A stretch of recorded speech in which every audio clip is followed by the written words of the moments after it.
হুম যে কোনো মানব সমাজে মানে যে কোনো কালচারের গল্পেই আমরা দেখি যে আনুগত্যকে একটা বিরাট বড় আর মহৎ গুণ হিসেবে ধরা হয়। হ্যাঁ, একদম। আর যেমন ধরুন একজন বন্ধু বিপদের দিনে তার বন্ধুর পাশে দাঁড়াচ্ছে, বা একজন সৈনিক তার কমান্ডারের কথায় জীবন বাজি রাখছে, হুম হুম। বা একজন অনুসারী তার নেতার প্রতি একেবারে চূড়ান্ত বিশ্বস্ত থাকছে। মানে এগুলো শুনতে বেশ বীরত্বপূর্ণ সময়, তাই না? মানুষ এই গুণটাকে সম্মান করতে ভীষণ ভালোবাসে। রাইট। কিন্তু একবার ভেবে দেখার মতো বিষয় হলো, এই আনুগত্য যদি সম্পূর্ণ অন্ধ হয়, হুম। যদি সেই ভক্তি আর নির্দেশ পালনের প্রবণতা এমন এক ভয়ঙ্কর জায়গায় পৌঁছায় যেখানে ন্যায়, অন্যায়, বিবেক বা নিজস্ব মোরালিটির আর কোনো জায়গায় বাকি থাকে না, ওহ, তখন তো ব্যাপারটা উল্টে যায়। একদম, তখন এই মহৎ গুণটাই কিন্তু ধ্বংসের সবচেয়ে ভয়ঙ্কর হাতিয়ার হয়ে দাঁড়ায়। ঠিক। আর ঠিক এই কারণেই আজকের এই গভীর বিশ্লেষণে আমরা এমন একটা সাইকোলজিক্যাল আর হিস্টোরিক্যাল টপিক নিয়ে কথা বলবো। আমি আজকের হোস্ট, আর আমার সাথে আছেন আমাদের এক্সপার্ট। সবাইকে স্বাগত। আজকের আলোচনাটা আসলেই খুব ইন্টারেস্টিং হতে যাচ্ছে। একদম। আজকে আমাদের সোর্স মেটেরিয়াল হলো দুঃশাসন, দি এনফোর্সার অফ অধর্ম নামের একটা দারুণ চিন্তোদ্দীপক প্রবন্ধ। আমাদের আজকের মিশন হলো মহাভারতের অন্যতম বিতর্কিত, ভীতিকর আর জটিল চরিত্র দুঃশাসনের জীবনটাকে একটু গভীরভাবে কাটাছেড়া করা। হুম। কুরু বংশের ওই রাজকীয় কিন্তু মারাত্মক টক্সিক পরিবেশে বেড়ে ওঠা দুঃশাসনের জীবন কিভাবে আমাদের আধুনিক যুগের বিষাক্ত গ্রুপথিঙ্ক বা দলবদ্ধ মানসিকতার একটা জীবন্ত ওয়ার্নিং হতে পারে, আজ আমরা সেটাই উন্মোচন করব। রাইট। আর এই আলোচনাটা যে কারোর জন্যই কৌতূহল জাগানোর মতো, কারণ এটা শুধু একটা পুরনো গল্প নয়, এটা মানুষের মনের অন্ধকারের গল্প। ঠিক আছে, চলুন বিষয়টা একটু খুলে দেখা যাক। হ্যাঁ, তো দুঃশাসনের চরিত্রটা বিশ্লেষণ করতে গেলে শুরুতেই একটা প্রচলিত ধারণা থেকে আমাদের বেরিয়ে আসতে হবে। মানে তাকে শুধু একজন সাধারণ ভিলেন হিসেবে দেখলে হবে না। একদমই না। তাকে শুধু গতানুগতিক খলনায়ক ভাবলে তার চরিত্রের সাইকোলজিক্যাল দিকগুলো অজানাই থেকে যাবে। সোর্স মেটেরিয়ালটা খুব সূক্ষ্মভাবে দেখাচ্ছে যে সে এমন একজন মানুষ ছিল যে তার বড় ভাই দুর্যোধনের প্রতি অন্ধভক্তি আর হস্তিনাপুরের জটিল পলিটিক্সের কারণে নিজের সবটুকু নৈতিকতা বিসর্জন দিয়েছিল। হুম। আর এই যে নিজের বিবেককে অবশ করে দেওয়ার সিদ্ধান্ত, এটাই তাকে শেষ পর্যন্ত একটা ভয়ঙ্কর আর পাশবিক পরিণতির দিকে টেনে নিয়ে যায়। আচ্ছা, তার মানে দুঃশাসনের এই অন্ধ আনুগত্য বুঝতে হলে আগে তার জন্ম আর বেড়ে ওঠার পরিবেশটাকে আমাদের বুঝতে হবে। কারণ মানুষ তো আর একদিনে তৈরি হয় না। ঠিক। তার জন্মটাই তো ছিল এক অস্বাভাবিক আর মনস্তাত্ত্বিকভাবে যন্ত্রণাদায়ক ঘটনার ফসল। হস্তিনাপুরের প্রাসাদের ভেতরের পরিবেশটা বুঝতে এই ইতিহাসটা খুব গুরুত্বপূর্ণ। দুঃশাসন ছিল অন্ধ রাজা ধৃতরাষ্ট্র আর রানী গান্ধারীর দ্বিতীয় ছেলে, কিন্তু তার জন্মের প্রেক্ষাপট একেবারেই স্বাভাবিক ছিল না। হুম। 2 বছরের গর্ভাবস্থার ওই ব্যাপারটা। হ্যাঁ, প্রবন্ধটাতে স্পষ্ট বলা হয়েছে যে গান্ধারী প্রায় 2 বছর ধরে গর্ভবতী ছিলেন। চিকিৎসাবিজ্ঞান বা সাধারণ যুক্তির বাইরে গিয়ে ভাবলে এটা একজন মায়ের জন্য কতটা ফিজিক্যাল আর মেন্টাল যন্ত্রণার সেটা যে কেউ বুঝতে পারবে। বাপরে, 2 বছর! হ্যাঁ, দিনের পর দিন তিনি অপেক্ষা করছেন, কিন্তু যখন তিনি শুনলেন যে কুন্তী ইতিমধ্যেই যুধিষ্ঠিরের জন্ম দিয়ে ফেলেছেন, মানে কুরু বংশের প্রথম উত্তরাধিকারী চলে এসছে। রাইট, তখন চরম হতাশা, রাজনৈতিক নিরাপত্তাহীনতা আর প্রচণ্ড রাগে গান্ধারী নিজের গর্ভেই আঘাত করে বসেন। আহ! এক মুহূর্তের জন্য এই দৃশ্যটা কল্পনা করলে গায়ে কাঁটা দেয়। একজন রানী, যিনি কিনা নিজের চোখে কাপড় বেঁধে আজীবন অন্ধ থাকার সিদ্ধান্ত নিয়েছেন, তিনি ক্ষমতা হারানোর ভয়ে নিজের অনাগত সন্তানের ওপরই আক্রমণ করছেন। হুম। আর তখনই তো একটা প্রাণহীন মাংসপিণ্ড বেরিয়ে আসে, তাই না? হ্যাঁ, আর এই মাংসপিণ্ডটা আসলে কৌরবদের ভবিষ্যৎ নিয়তির একটা রূপকও বলা যেতে পারে। এরপর ব্যাসদেব সেই মাংসপিণ্ডটাকে ১০০টা টুকরো করে ঘি ভর্তি পাত্রে রেখে দেন। রাইট। সেই পাত্রগুলো থেকেই ১০০ কৌরব ভাই আর ১ বোন দুঃশলার জন্ম। দুর্যোধন ছিল সবার বড়, আর ঠিক তারপরেই দ্বিতীয় পাত্র থেকে জন্ম নেয় দুঃশাসন। এই যে একটা জন্মগত হতাশা আর টিকে থাকার কম্পিটিশন, এটা তো যে কোনো শিশুর মনস্তত্ত্বে সাংঘাতিক প্রভাব ফেলবে। একদম। মানে এটা এমন একটা পরিবারের গল্প যেখানে শুরু থেকেই প্রচণ্ড ঈর্ষা আর ক্ষমতার লড়াই। অন্যদিকে পাণ্ডবরা তো স্বাভাবিকভাবেই ভীষণ ট্যালেন্টেড ছিল। হ্যাঁ, ভীমের অসীম শক্তি, অর্জুনের অস্ত্রবিদ্যা, যুধিষ্ঠিরের ন্যায়বোধ। আর হস্তিনাপুরের সাধারণ মানুষও তাদের খুব ভালোবাসত। তো এই সব কিছুর কারণে কৌরবরা সবসময় একটা গভীর ইনফিরিয়রিটি কমপ্লেক্স আর জেলেসিতে ভুগত। এখানে আমার একটা বড় প্রশ্ন জাগছে। কি প্রশ্ন? দুঃশাসন কি জন্ম থেকেই অন্ধকারের দিকে যাচ্ছিল, নাকি হস্তিনাপুরের এই বিষাক্ত সংস্কৃতি তাকে তিলে তিলে এমন বানিয়েছিল? দারুণ প্রশ্ন। এটার উত্তর খুঁজতে গেলে আমাদের তার নামের দিকে একটু তাকাতে হবে।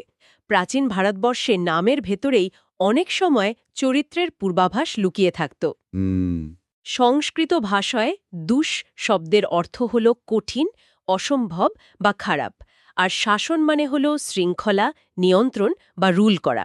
ও আচ্ছা। অর্থাৎ দুঃশাসন নামের আক্ষরিক অর্থ দাঁড়ায় যাকে নিয়ন্ত্রণ করা কঠিন বা যে ভুল কর্তৃত্বের সাথে যুক্ত। অনেক বিশ্লেষক মনে করেন এই নামটাই তার ভবিষ্যৎ নিষ্ঠুর আচরণের একটা স্পষ্ট রূপক। মানে দুর্যোধনের যে সিংহাসন হারানোর ভয় আর পাণ্ডবদের প্রতি ঈর্ষা ছিল, দুঃশাসন নিজের ইচ্ছাতেই তার একজন বিশ্বস্ত এক্সিকিউটর হিসেবে গড়ে উঠেছিল। ঠিক তাই। তার মানে দাঁড়াচ্ছে দুর্যোধন ছিল কুরুক্ষেত্রের পেছনের মূল মাস্টারমাইন্ড, আর দুঃশাসন ছিল তার অন্ধরক্ষক। দুর্যোধনের মাথা থেকে বের হওয়া যে কোনো বিষাক্ত প্ল্যান বাস্তবে রূপ দেওয়ার প্রধান কারিগর ছিল এই দুঃশাসন। ছোটবেলার এই ঈর্ষা কিভাবে বয়স বাড়ার সাথে সাথে ভয়ঙ্কর ষড়যন্ত্রে রূপ নিল তা কিন্তু এই উপাদানে খুব ডিটেলে বলা হয়েছে। যেমন ধরুন, ভীমকে গঙ্গা নদীতে বিষ খাইয়ে ফেলে দেওয়ার ঘটনাটা। হ্যাঁ, ওই ঘটনাটা তো খুবই ভয়ঙ্কর। দুর্যোধন ছোটবেলা থেকেই ভীমকে প্রচণ্ড ঘৃণা করত, কারণ ভীম সবসময় কৌরবদের ফিজিক্যাল খেলায় হারিয়ে দিত আর তাদের দুর্বলতা নিয়ে হাসাহাসি করত। হুম। তো ভীমকে বিষ খাইয়ে মারার এই প্রথম প্ল্যানে দুঃশাসন কোনো ধরনের প্রশ্ন ছাড়াই দুর্যোধনকে ফুল সাপোর্ট করেছিল। আর ষড়যন্ত্র তো সেখানেই থামেনি। এরপর তো আসে সেই কুখ্যাত লাক্ষাগৃহের ঘটনা। হ্যাঁ। দুর্যোধন আর তার মামা শকুনি মিলে বারুণাবাদ নামক জায়গায় একটা আস্ত প্রাসাদ বানিয়েছিল, যেটা মোম, রজন, ঘি আর পশুর চর্বির মতো মারাত্মক দাহ্য পদার্থ দিয়ে তৈরি। উদ্দেশ্য তো ছিল কুন্তিসহ 5 পাণ্ডবকে রাতের অন্ধকারে জ্যান্ত পুড়িয়ে মারা। ঠিক। আর এই প্রতিটি ষড়যন্ত্রে, এই প্রত্যেকটা লজিস্টিক্যাল প্ল্যানে দুঃশাসন ছিল দুর্যোধনের ইনার সার্কেলের সবচেয়ে বিশ্বস্ত সদস্য। সে একবারও জিজ্ঞেস করেনি যে, ভাই, আমরা কি কাজটা ঠিক করছি? নিজের ভাইদের আগুনে পুড়িয়ে মারা কি ঠিক? না, সে শুধু চোখ বন্ধ করে নির্দেশ পালন করেছে। কিন্তু এখানেই আমার একটু আপত্তি আছে। বলুন। কেউ যদি শুধু তার বড় ভাইয়ের বা নেতার নির্দেশ পালন করে, তবে কি তার নিজের কোনো দায় থাকে না? মানে সামরিক বা রাজনৈতিক ইতিহাসে আমরা দেখি অনেক অপরাধী আদালতে বলে, আমি তো শুধু ওপর মহলের নির্দেশ পালন করছিলাম। হ্যাঁ, খুব কমন একটা এক্সকিউজ। হুম। তো দুঃশাসনের এই ভক্তি কি তাকে নির্দোষ প্রমাণ করে, নাকি এটা অন্ধভক্তির একটা ভয়ঙ্কর উদাহরণ? এখানে সবচেয়ে চমকপ্রদ বিষয়টা হলো, মহাভারত কিন্তু কাউকে কোনো সস্তা অজুহাত দেওয়ার সুযোগ দেয়নি। দুঃশাসন কোনো অশিক্ষিত বা সাধারণ মানুষ ছিল না। সে দ্রোণাচার্য, কৃপাচার্য এবং পিতামহ ভীষ্মের মতো তৎকালীন শ্রেষ্ঠ গুরুদের কাছে নীতিশাস্ত্র আর যুদ্ধবিদ্যার ট্রেনিং নিয়েছিল। সে গদাযুদ্ধ আর তীরন্দাজিতে দুর্ধর্ষ একজন যোদ্ধা ছিল। মানে ধর্ম কি, ন্যায় কি আর অন্যায় কি তা বোঝার পুরো সুযোগ তার ছিল। একদম। সে রাজধর্ম জানত, কিন্তু তার সবচেয়ে বড় ব্যর্থতা ছিল আনুগত্য আর ন্যায় বিচারের মধ্যে পার্থক্য করতে না পারা। সে বৃহত্তর নৈতিকতার চেয়ে নিজের ভাইয়ের প্রতি অন্ধ আবেগকে বেছে নিয়েছিল। জেনে শুনেই সে ন্যায়ের দেয়ালটা ডিঙিয়েছিল। ঠিক যখন খাণ্ডবপ্রস্থকে ইন্দ্রপ্রস্থ বানিয়ে একটা জাদুকরী রাজপ্রাসাদ তৈরি করল, তখন দুর্যোধন সেখানে ইনভাইটেড ছিল। ওই প্রাসাদের আর্কিটেকচার এতটাই জাদুকরী ছিল যে দুর্যোধন একদম কনফিউজড হয়ে যায়। স্ফটিকের মেঝে দেখে জল ভেবেছিল, আর যেখানে সত্যি জল ছিল সেখানে মেঝে ভেবে পা দিয়ে সোজা জলে পড়ে যায়। আর বলা হয়, সেই অপমানজনক দৃশ্য দেখে দ্রৌপদী হেসে ফেলেছিলেন আর তাকে অন্ধের পুত্র অন্ধ বলে কটাক্ষ করেছিলেন। এই প্রকাশ্য অপমান দুর্যোধনের প্রতিশোধের স্পৃহাকে এমন এক পাগলামির পর্যায়ে নিয়ে যায়, যার পুরো দায়ভার নিজের কাঁধে তুলে নেয় দুঃশাসন। আর এখানেই বিষয়টা সবচেয়ে বেশি আকর্ষণীয় হয়ে ওঠে, কারণ এই অন্ধ আনুগত্যের সবচেয়ে ভয়ঙ্কর রূপটা আমরা দেখি পাশা খেলার রাজসভা। ওহ, সেই কুখ্যাত অধ্যায়। হ্যাঁ। এই একটা ঘটনাই পুরো কুরুবংশের পতন নিশ্চিত করেছিল। শকুনি খুব ভালো করেই জানতেন যে যুধিষ্ঠিরের পাশা খেলার প্রতি চরম দুর্বলতা আছে, কিন্তু তিনি খুব একটা দক্ষ নন। রাইট। শকুনি নিজের চাতুরি আর জালিয়াতির মাধ্যমে যুধিষ্ঠিরকে একের পর এক দান হারাতে বাধ্য করেন। যুধিষ্ঠির যেন ঘোরের মধ্যে চলে গিয়েছিলেন। নিজের সম্পদ, রাজ্য, ভাইদের আর শেষ পর্যন্ত নিজের স্ত্রী দ্রৌপদীকেও বাজি ধরে হেরে যান। হুম এই পাশা খেলার ঠিক পরের অংশটাই তো দুঃশাসনের জীবনের সবচেয়ে কলঙ্কজনক মুহূর্ত, তাই না? একদম। দ্রৌপদীকে যখন বাজি হিসেবে হেরে যাওয়া হলো, তখন দুর্যোধন দুঃশাসনকে নির্দেশ দিল তাকে জোর করে রাজসভায় ধরে আনতে। হুম সোর্স মেটেরিয়ালে খুব স্পষ্টভাবে উল্লেখ আছে যে সেই সময়ে দ্রৌপদী ছিলেন ঋতুমতী। তার পরনে ছিল মাত্র একটা কাপড়, আর তিনি মানসিকভাবে চরম বিপর্যস্ত অবস্থায় নিজের ঘরে ছিলেন। তিনি তো রাজসভায় আসতে অস্বীকার করেছিলেন। হ্যাঁ, তিনি বলেছিলেন এই অবস্থায় তাকে যেন সভায় না নেওয়া হয়, কিন্তু দুঃশাসন কোনো যুক্তির তোয়াক্কা না করে একজন নারীর সম্মানবোধকে আক্ষরিক অর্থে পদদলিত করে তার চুল ধরে জোর করে পুরুষ ভরা রাজসভায় টেনে হিচড়ে নিয়ে আসে। দ্রৌপদীর এই অপমানের দৃশ্যটা ভাবলেই শিউরে উঠতে হয়। কিন্তু আমাকে সবচেয়ে বেশি অবাক করে ওই রাজসভার পরিবেশটা। মানে একবার ভাবুন তো, সেখানে কারা উপস্থিত ছিলেন? হ্যাঁ, ভীষ্ম, দ্রোণ, বিদুর, কৃপের মতো বয়োজ্যেষ্ঠরা। রাইট, জ্ঞানী আর ক্ষমতাবান মানুষেরা। তারা সবাই ধর্ম আর ন্যায়ের কথা বলতেন। তারা সবাই জানতেন চোখের সামনে চরম অন্যায় হচ্ছে, কিন্তু তারা সবাই বোবা হয়ে বসেছিলেন। হুম এই রাজসভাকে কি আমরা আধুনিক যুগের টক্সিক গ্রুপ থিঙ্ক বা বিষাক্ত দলবদ্ধ মানসিকতার সাথে মেলাতে পারি না, যেখানে অনেক ক্ষমতাবান মানুষ চোখের সামনে অন্যায় হতে দেখেও ভয়ে বা নিজেদের পজিশন হারানোর ভয়ে একদম চুপ থাকে? এটা একটা অত্যন্ত গুরুত্বপূর্ণ প্রশ্নের জন্ম দেয়। আমরা কি শুধু দুঃশাসন আর দুর্যোধনকে দোষারোপ করব, নাকি সে নীরব দর্শকদেরও সমান অপরাধী মানব? নীরবতা তো অনেক সময় অন্যায়ের সবচেয়ে বড় পার্টনার। একদম। তবে মজার ব্যাপার হল, সেই সভাতেও কিন্তু একজন মানুষ স্রোতের বিপরীতে দাঁড়িয়ে প্রতিবাদ করেছিল। সে পাণ্ডবদের কেউ ছিল না, সে ছিল কৌরবদেরই আরেক ভাই বিকর্ণ। আরে হ্যাঁ, বিকর্ণ। বিকর্ণ প্রকাশ্যে উঠে দাঁড়িয়ে বলেছিল যে দ্রৌপদীকে বাজি ধরা বেআইনি, আর এই রাজসভায় যা হচ্ছে তা ঘোরতর অন্যায়। একটু দাঁড়ান। এই জায়গাটিতেই আমি আগের ওই মগজ ধোলাই তত্ত্বটাকে একটু চ্যালেঞ্জ করতে চাই। বলুন। যদি বিকর্ণ, যে কিনা একই পরিবেশে, একই বাবা মায়ের অধীনে আর একই গুরুর কাছে বড় হয়েছে, সে যদি রাজসভায় দাঁড়িয়ে অন্যায়ের প্রতিবাদ করতে পারে, তবে দুঃশাসনকে আমরা শুধু পরিস্থিতির শিকার বলি কিভাবে? রাইট। বিকর্ণের প্রতিবাদ তো প্রমাণ করে যে দুঃশাসনের সামনেও একটা নিজস্ব নৈতিক চয়েস ছিল। কিন্তু সে স্বেচ্ছায় অধর্মকে বেছে নিয়েছিল। সে তো তখন আর অবুঝ শিশু ছিল না। চমৎকার একটা পয়েন্ট। বিকর্ণের উপস্থিতি আসলেই প্রমাণ করে যে অন্ধ আনুগত্য কোনো ডেস্টিনি ছিল না, এটা ছিল একটা পার্সোনাল চয়েস। দুঃশাসন তার নিজস্ব চিন্তা করার ক্ষমতা, মানবতা সব কিছু দুর্যোধনের পায়ের কাছে সমর্পণ করেছিল।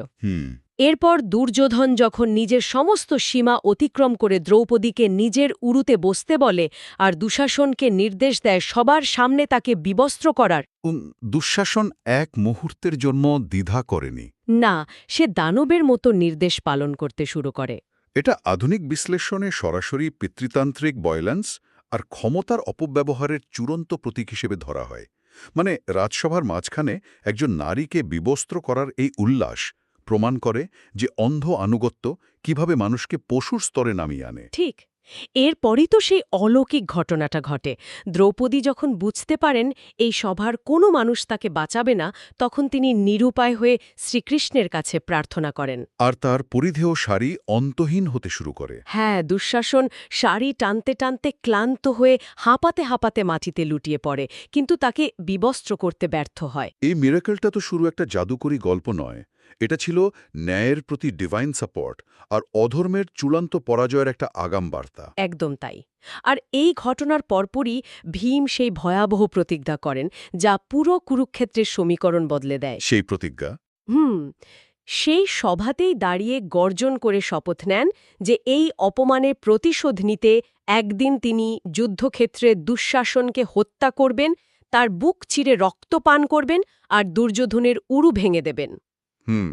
আর এই প্রতিজ্ঞাই ছিল সেই ধ্বংসের বীজ, যা পরবর্তীতে যুদ্ধের অন্যতম মূল চালিকা শক্তি হয়ে দাঁড়ায়।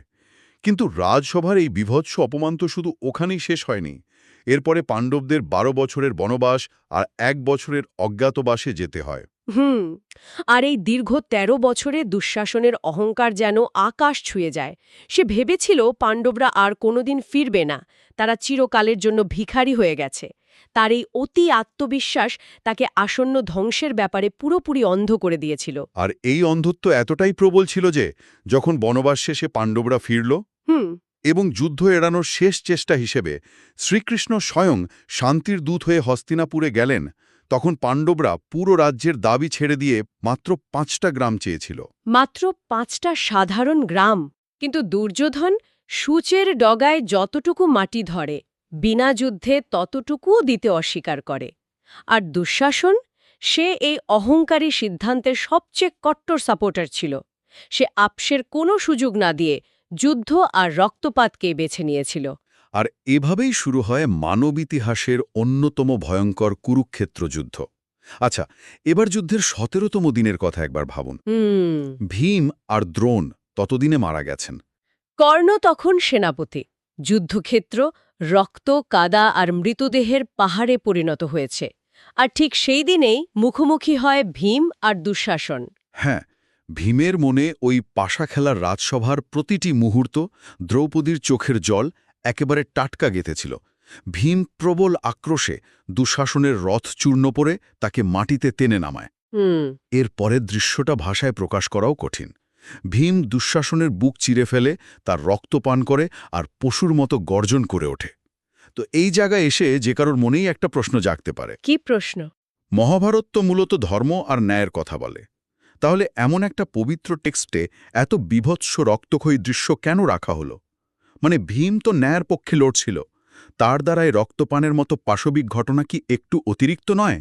আমরা যদি একটু বৃহত্তর প্রেক্ষাপটে বিষয়টিকে দেখি, তাহলে বুঝতে পারব এটা নিছক কোনো প্রতিশোধের গল্প নয়। এটা হলো কর্মফলের এক অমোঘ প্রতীক। ও আচ্ছা। দুঃশাসন যেদিন রাজসভায় দ্রৌপদীর সম্মানহানি করেছিল, সেদিনই সে নিজের এই মর্মান্তিক ধ্বংসের বীজ রোপণ করেছিল। এই দৃশ্যটা দেখায় যে অহংকার আর অন্ধ আনুগত্য মানুষকে কতটা চরম পরিণতির দিকে টানে। তাছাড়া আধুনিক বিশ্লেষক আর দার্শনিকরা মনে করেন এটা যুদ্ধের ভয়াবহতার একটা নিখুঁত রূপক। যুদ্ধ এমন এক পরিস্থিতি তৈরি করে যা সবচেয়ে ন্যায়পরায়ণ হিরোদেরও সাময়িকভাবে অমানবিক করে তোলে। মানে ভীমের এই কাজটা শুধু পার্সোনাল রিভেঞ্জ ছিল না, এটা ছিল রাগের এমন একটা আদিম বহিঃপ্রকাশ যা তাকেও সাময়িকভাবে পশু বানিয়ে দিয়েছিল। একদম। পিছুগল্পে তো এমনও বলা হয় যে ভীম সেই রক্ত নিয়ে গিয়ে দ্রৌপদীকে দিয়েছিল, কারণ তিনি প্রতিজ্ঞা করেছিলেন দুঃশাসনের রক্ত দিয়ে চুল না ধোয়া পর্যন্ত চুল বাঁধবেন না। দীর্ঘ 13 বছর তিনি চুল খোলা রেখেছিলেন। কি ভয়ঙ্কর এক চক্র, তাই না? একদম। ক্ষমতার দম্ভ, অপমান, পুঞ্জীভূত ক্রোধ আর শেষ পর্যন্ত এমন পাশবিক প্রতিশোধ। তো এবার একটু অন্য প্রসঙ্গে আসি। হাজার হাজার বছর আগের এই চরিত্র থেকে আধুনিক সমাজ কি শিখতে পারে? আধুনিক সাইকোলজিক্যাল অ্যানালাইসিসে দুঃশাসনকে শুধু ভিলেন হিসাবে দেখা হয় না, তাকে দেখা হয় বিষাক্ত রাজকীয় সংস্কৃতি আর পলিটিক্যাল ইন্ডক্ট্রিনেশন বা মগজ ধোলাইয়ের শিকার হিসাবে। একদমই তাই। তবে এই মগজ ধলাইয়ের ব্যাপারটা আরও গভীর। দার্শনিক ব্যাখ্যায় এটা আরও বেশি চিন্তার খোরাক যোগায়।